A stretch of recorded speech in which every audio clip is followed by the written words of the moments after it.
ดีๆเข้ามาแล้วรวยปังให้ซื้อหวยขอให้ถูกใครรวยแล้วก็ขอให้รวยขึ้นขอให้คนที่คิดไม่ดี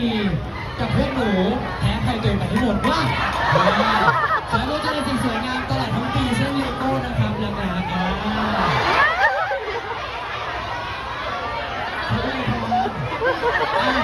อเป็นตัวแทนคุณพ่อขอให้แม่ๆมังหมีทุกคน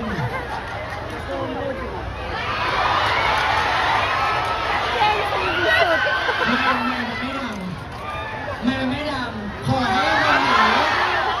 มังหมีทุกคน